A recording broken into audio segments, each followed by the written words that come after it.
Final part of chapter 12. There is a single set of bridge building meta rules that is part of every technique in this gentle art syntonic system that we've been reading about. Here they are. Meta rule 1, identify the other person's reality. Meta rule 2, match the other person's reality temporarily.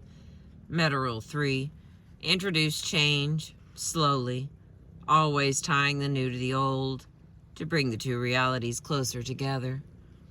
Let's take a very basic example. Suppose you must talk to someone who is out of control. Suppose one of your colleagues, let's call him Tom, has lost his temper in a meeting and is carrying on to such an extent that not only is the negotiation in jeopardy, but there is a substantial risk to both his reputation and the reputation of your group. Clearly, the tantrum has to be stopped, and it appears to you that you are the person who has to stop it. You could always knock Tom down and carry him bodily from the room, and I have read materials advising you to shout, "Tom, stop it!"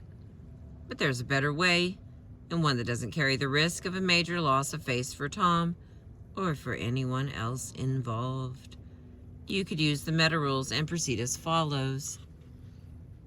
Using Rule 1, you identify Tom's reality by observation, using your sensory systems and the data in your memory. You identify details. He is breathing very fast. He is blinking his eyes rapidly. He is standing up. He is talking fast and high and loud and frantic. Using Rule 2, you match Tom's reality. You begin breathing at the same rate and speed as his breathing. You begin blinking your eyes in synchrony with his. You begin nodding your head in the same rhythm as his speech and making reassuring sounds in that same rhythm. Then, when the two of you are syntonic as you can manage, you're ready to lead him out of the situation. Using Rule 3, you introduce change. You begin breathing more slowly, blinking more slowly, nodding more slowly, a little at a time, always waiting for him to adjust before you add more change, until he has followed you as far as is necessary into your reality, where things are calm and under control. If you do this right, it won't take very long, and it will work exceedingly well.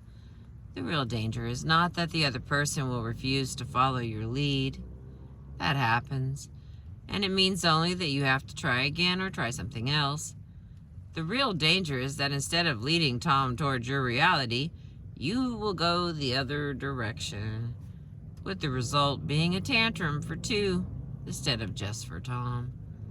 I see this happen from time to time when healthcare staff are faced with hysterical or panicked patients, and it's not pretty.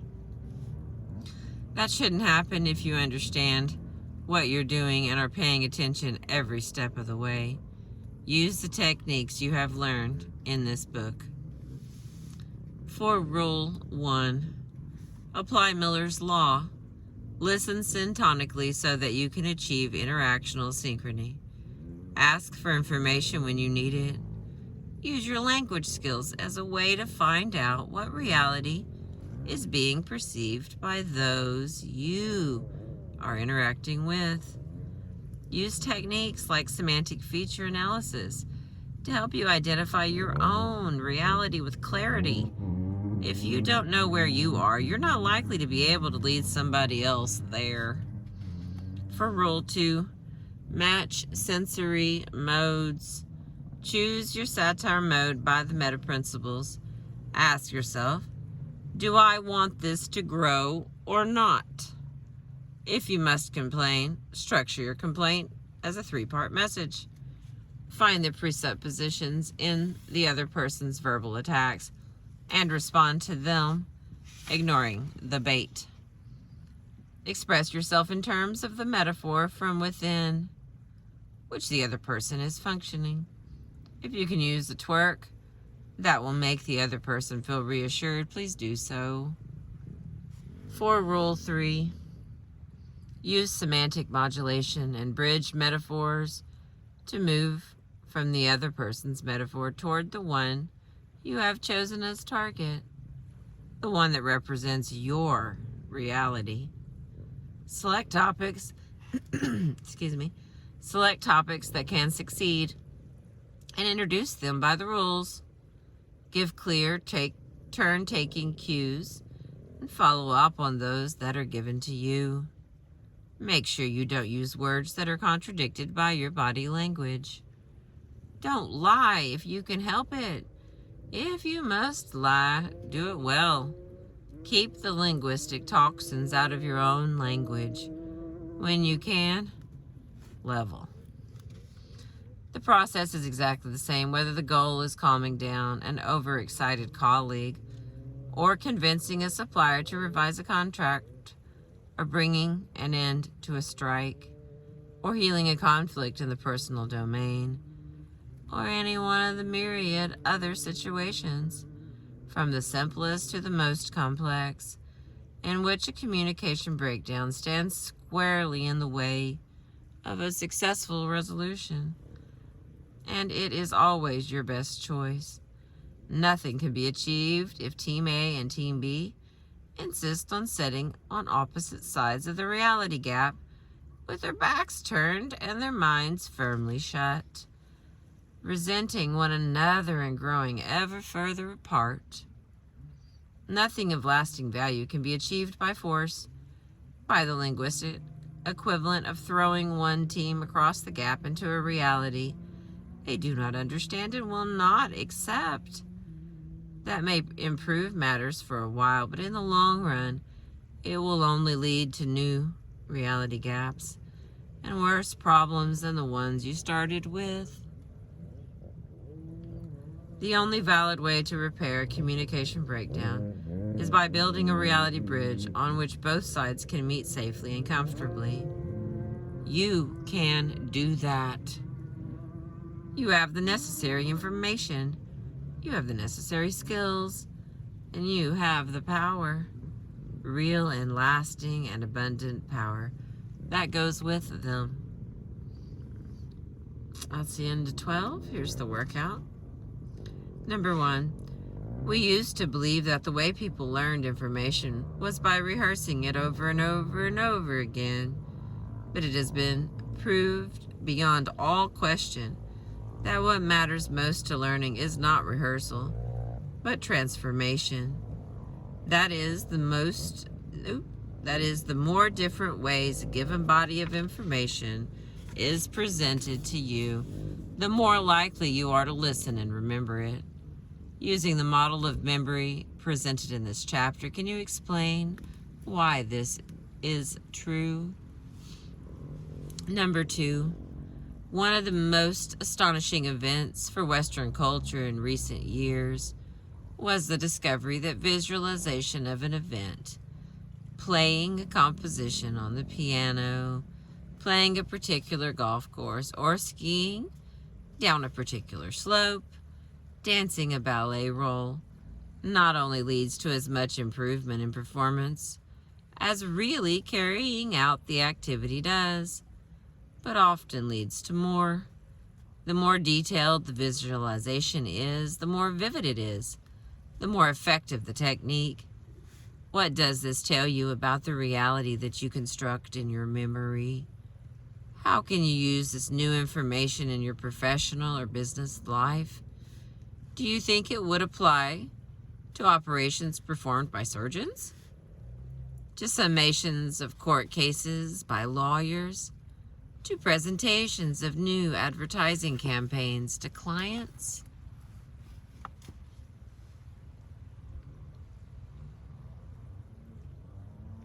Just a little bit more light there. What do you suppose would happen if people tried to really do things for the first time without ever having had any experience except visualization? If that worked, what would be the impact on the American economy? Which industries and professions would be most drastically affected? Number 3 of 5.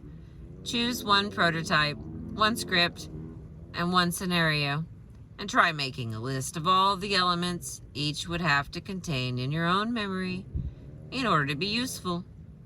A good way to do this is to set down everything you would have to program into a computer in order for it to deal satisfactorily with the item. This is so difficult a task that it's probably impossible to do it with even rough adequacy. But the attempt is extremely useful as a method for gaining an understanding of the way your memory stores and structures information. 4. When you've gone as far as you can with number 3, choose the simplest of your list and have someone in your circle prepare his or her own version. Then compare the two to see how well the two realities match. Number 5. George B. Leonard says that any serious attempt at including unfamiliar phenomena in a certain verbal realm may change reality as perceived in that realm. From Language and Reality, Harper's for November of 1974. Do you agree? Why or why not? Can you think of an example that supports your position? And now we have a few little sight bites here.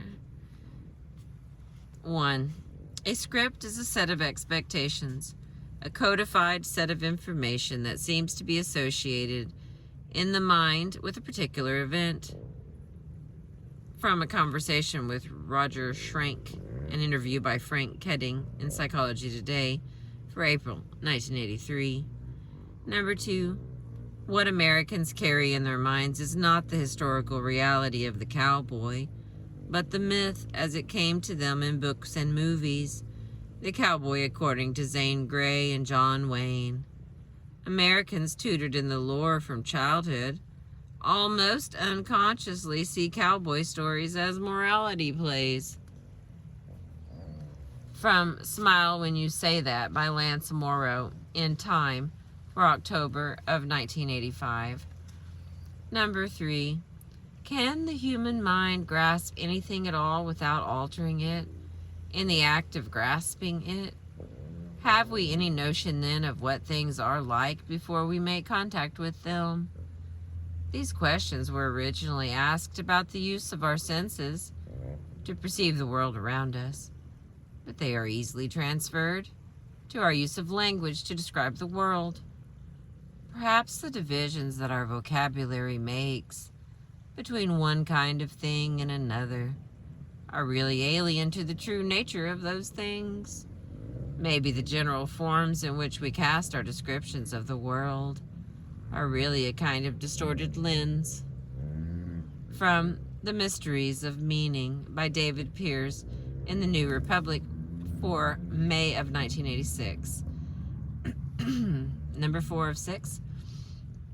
The process of coming to regard a new opinion as true is one in which we seek to find an opinion that will mediate between the old stock and the new experience. And in this process, any belief in the old stock, even one in mathematics, logic, or metaphysics, is at the mercy of experience. Gerald E. Myers, discussing the philosophy of William James in Good in the Way of Belief in the New Republic for December of 86. Number 5. There are several billion actual minds. They can imagine ever so many possibilities, each of which can, by a flight of metaphor, be called a possible world. From a review of Jerome Bruner's Actual Minds, Possible Worlds, titled The Other Side of the Mind by Ian Hacking in the New Republic for June of 86. Number 6, and the final one. There are certain words that English ought to have but does not. One is a word for the opposite of memory. Oblivion is not quite it. Forgettery, the swampy region in the southland of the brain where everything we have forgotten now lies, overgrown with kudzu, something like an enormous automobile graveyard.